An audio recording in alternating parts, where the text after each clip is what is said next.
Hi, everyone. Welcome once again to the Scrappy Cinema Podcast.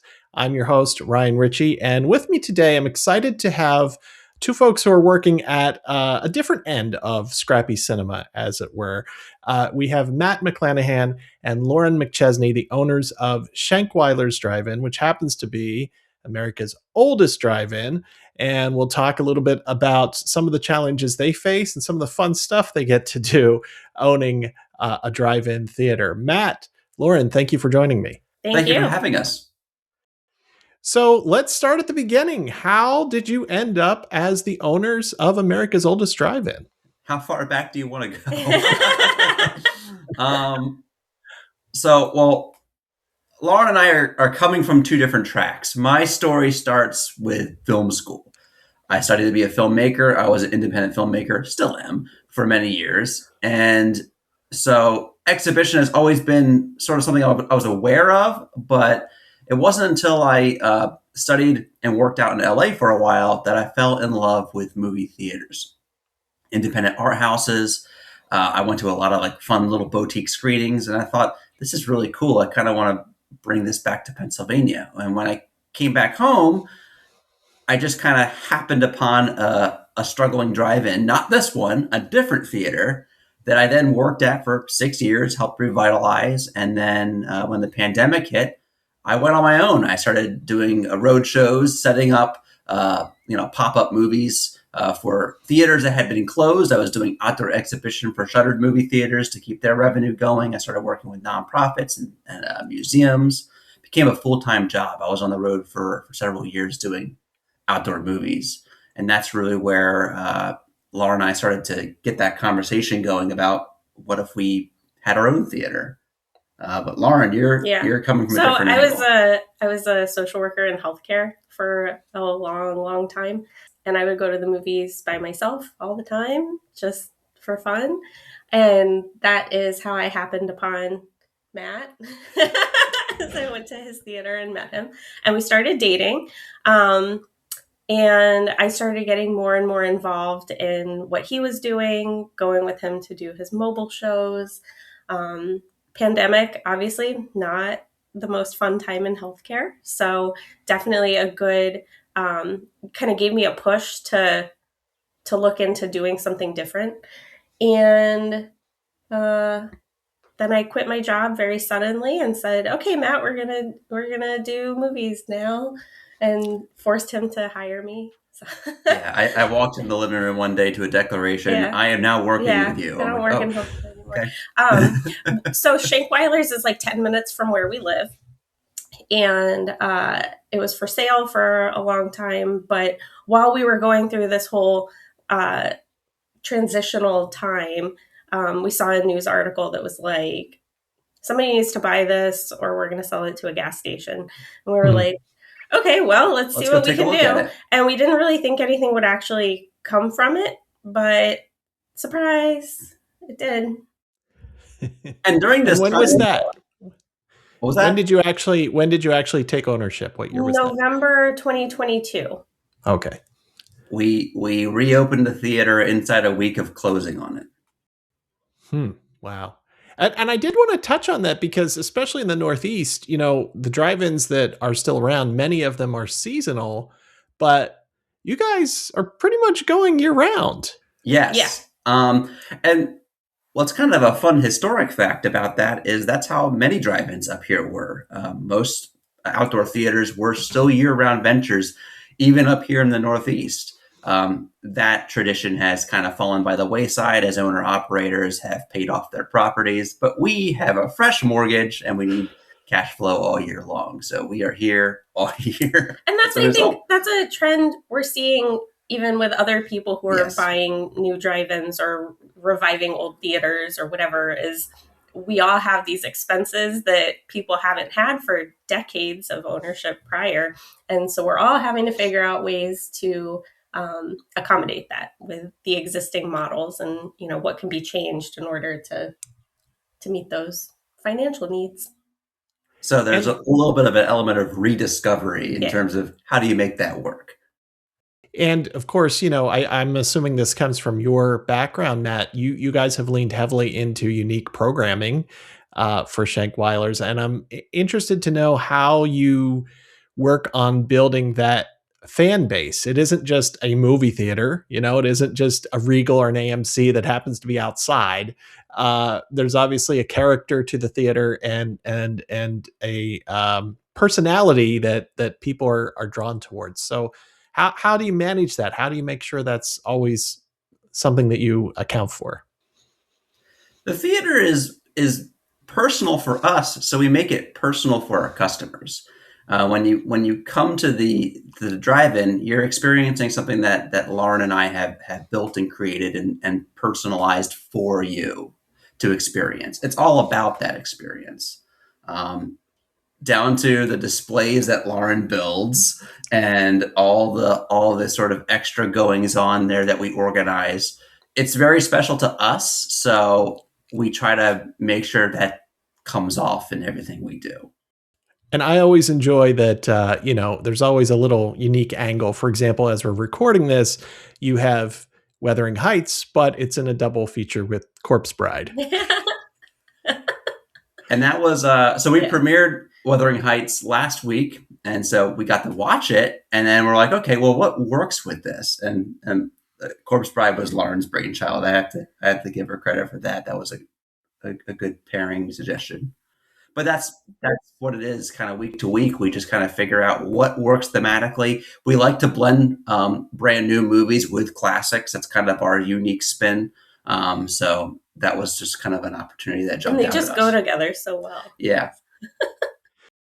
So a little bit of the nuts and bolts of doing that. I mean, do you have, is there a specific booker that kind of can help you with your particular quirks that you're looking for? Or how do you actually say, it'd be great with this Corpse Bride? How do you then make that happen? So we work with a film booker, as most theaters do. Some independent theaters do book on their own. It's so time consuming to negotiate with studios that we use a booker because that allows us to focus on running the theater. But still really, it's a lot of what we do, even just having him do it. So because we still have like the nuances of which studios play nice together, which ones will give us a deal on a certain title.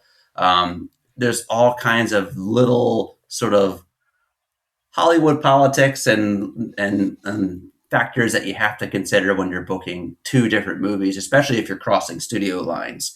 So there's a lot of logistics involved with that. Having a booker definitely helps with that. But in terms of the creative programming decisions, everything that goes on our screen is something that we've chosen to go there. We don't Hollywood doesn't determine what we play, we do. I love it. It's great. And your fans love it too, to the extent that, there was a recent snowstorm and it looked like maybe Shankweiler's maybe wouldn't be able to open, but you put a call out for folks to help you with snow clearing. And it seems like that was a success. Yeah, and that's actually, that wasn't even our goal initially. So we do weekly videos for social media where we just sort of talk about the things that are going on, the movies we're playing. And so that particular day we were trying to do our video and we couldn't even get into the lot because there was so much snow that our cars were, kept getting stuck. Like it was a mess. So we made a video about that and just put it online. And that was just our weekly video. We didn't think anything of it. And then like later that night, we started getting just tons of comments that were like, Mark sent us, we're here to help. And we were like, what does that mean? And then we found out that Markiplier himself, who had done Iron Lung, which is the movie we were showing, had posted our video on his stories. And he has like 75 million followers. So we got a lot of attention that way. And we were like, oh my God, like we were actually just sort of planning on closing. We weren't even sure what we were going to do. And then from that stemmed this idea of maybe we'll do a shovel party. So Mark and his team helped to promote that. And sent pizza for the people who came to help shovel. Like, it was just a really cool experience. But we had about 40 people come with plows and snow blowers and shovels, and then we were able to open. And that not only got us open for Iron Lung, but kept us open the weeks after. So that really, because it still hasn't melted. Because so. we were still Wow, that is great, and I'm glad to hear that you had that support from him as well. You know, that's because he's blazing his own trail with putting his own independent film out in the way he has. So that's wonderful. Obviously, you know, from the outside, people might look and say, "Oh, what fun! What fun owning a drive-in." So what are some of the misconceptions, or maybe some of the harsh realities of doing this these days? Well, number one is that we are in charge of ourselves. So anything that goes wrong is our own problem. Yeah, it's our fault, and it's our problem. There's nobody we can call that's like, "Hey, can you fix this?" Like, I mean, like, obviously we can call like electrician, you know, or whatever, but like there's no like person above us to help make decisions. It's just us. So from a business standpoint, boy, is that stressful.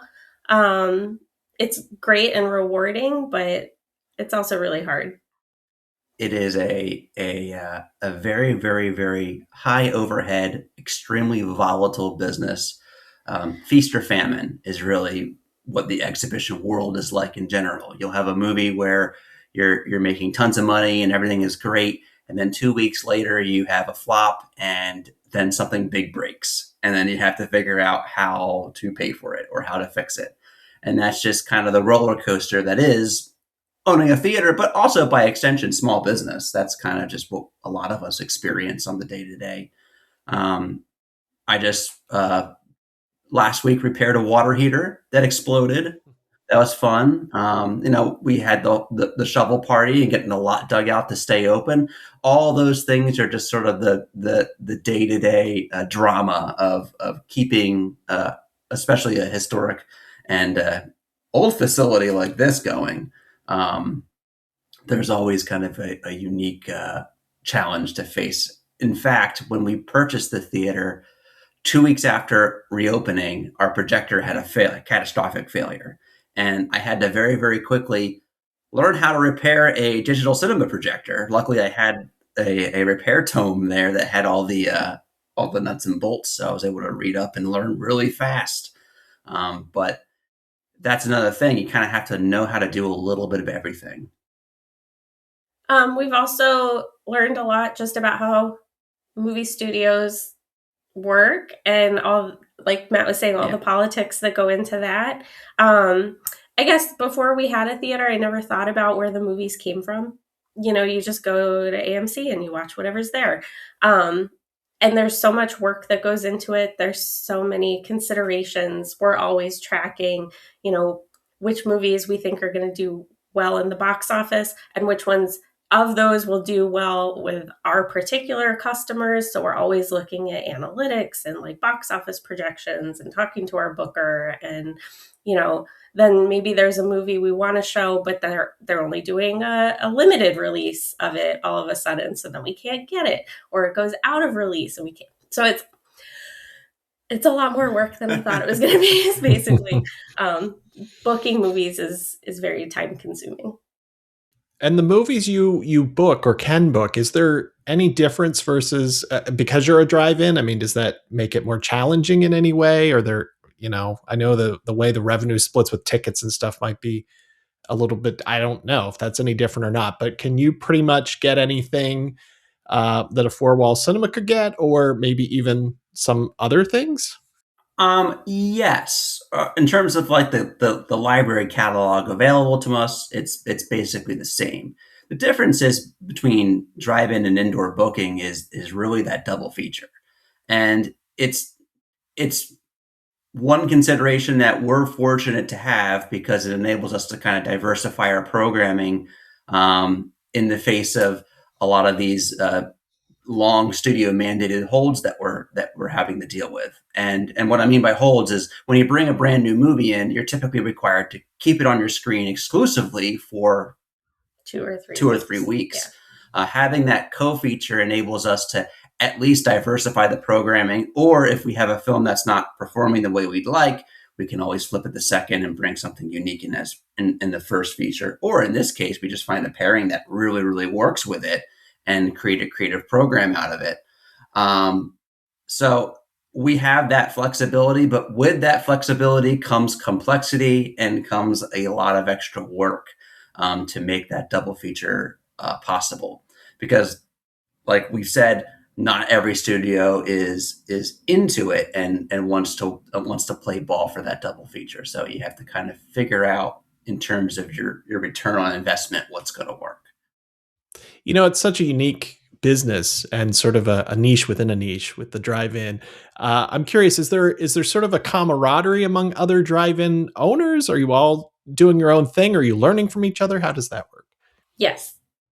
There's what, 300 About of us? 300, yeah. And we make an effort to connect with as many of them as possible.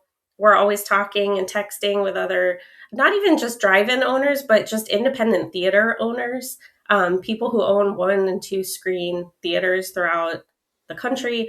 We are always talking in Facebook groups or in group chats and doing Zooms and, oh, hey, I just connected with this person at Universal Studios and they have this thing happening. You should talk to them too, and just sharing resources, ideas.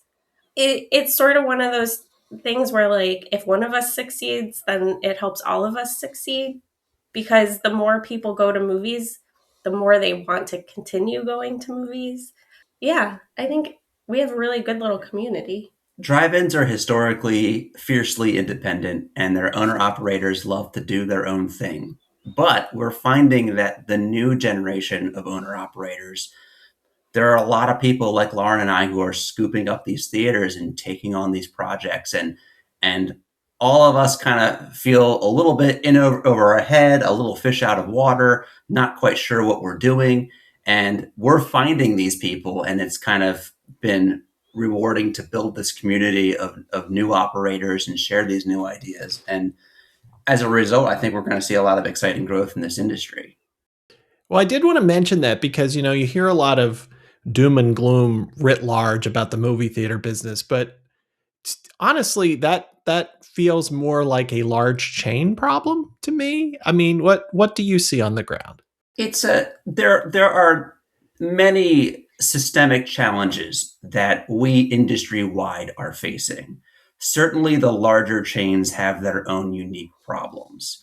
But independents definitely face their own challenges as well, particularly in terms of content availability, enforced holds, and things like that.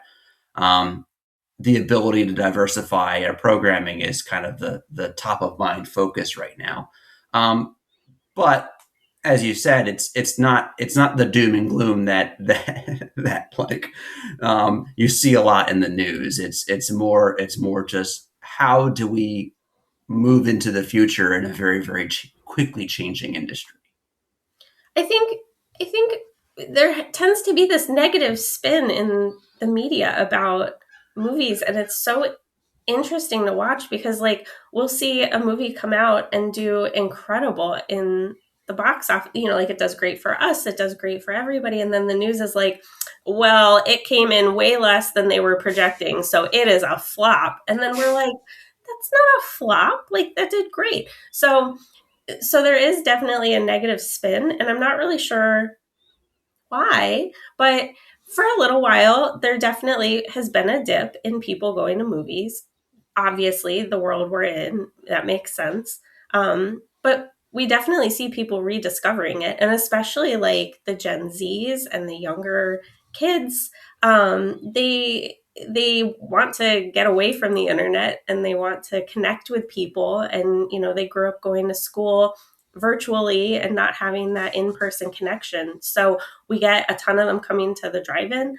I've been seeing them at the mall. It's they're finding these older things, the more nostalgic experiences, and then finding ways to connect with each other. So I think we're going to see a continued upswing. And so I'm very positive about it.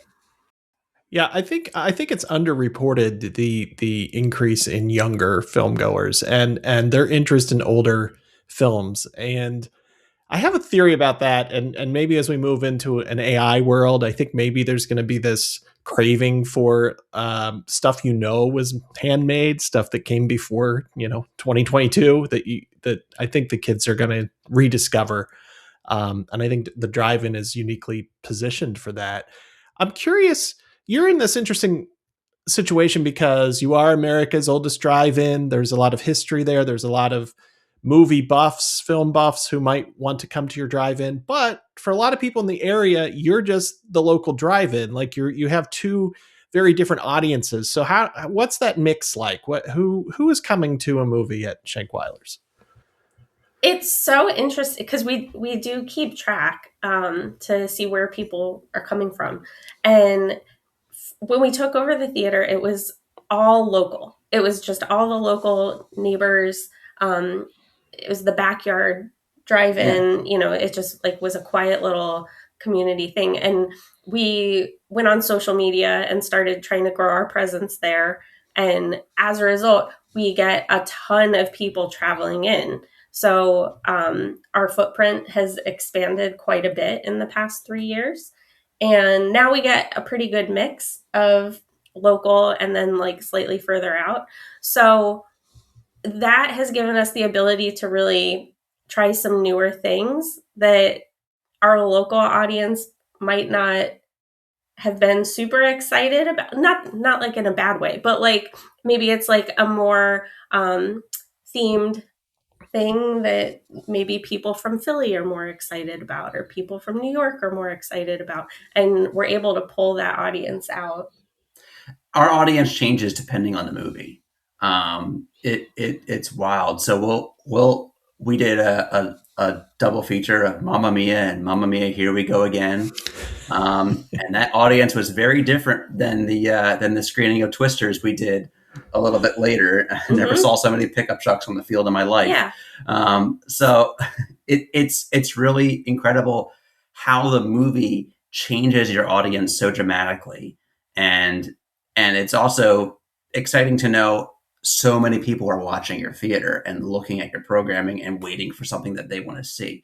And I love that. I love that there's someone who is watching our theater and going, oh, they're not playing something I want to see right now. Let me just keep an eye on them. And then when they play a movie I like, I'll come out. And it's so, seeing that shift in the audience tells me we have eyes on us. People are keeping tabs. And when something comes up that they like, they'll come out. Unique events for unique audiences, which brings me to some of your upcoming events. I noticed you have your Twihard series coming up. What's in the pipeline for the spring at Shankweiler's? Well, so that's our annual Twilight Festival where we show all 5 Twilight movies.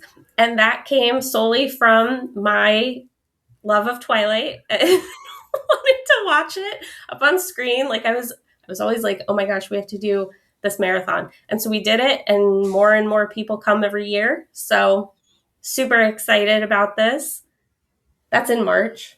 And typically it's a fall event, but we moved it into the spring this year, and it seems to be a welcome change. So we're excited to bring that back. We just got past a couple of our big annual events over the winter.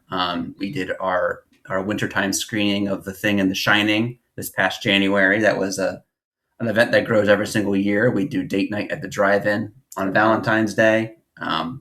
We elevate that event with gourmet cheese boxes. But coming up in the spring, we have an egg hunt in April. It ties in with the new Super Mario Galaxy, so I'm figuring out how to theme that together.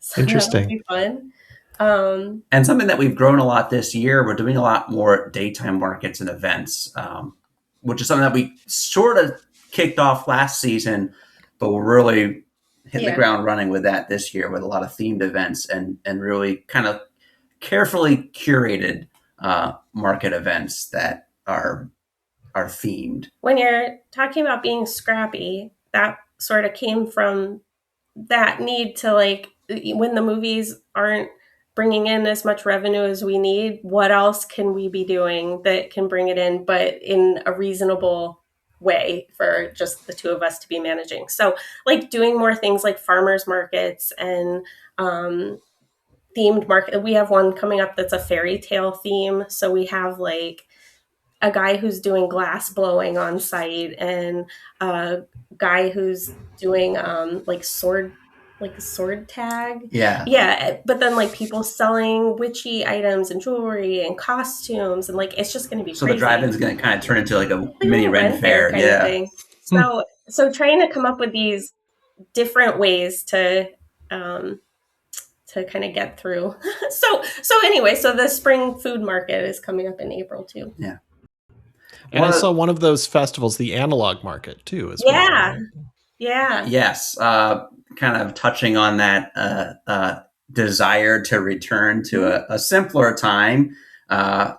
We love physical media. We're finding as streamers grow and consolidate and content becomes questionably available, people are returning to their collections.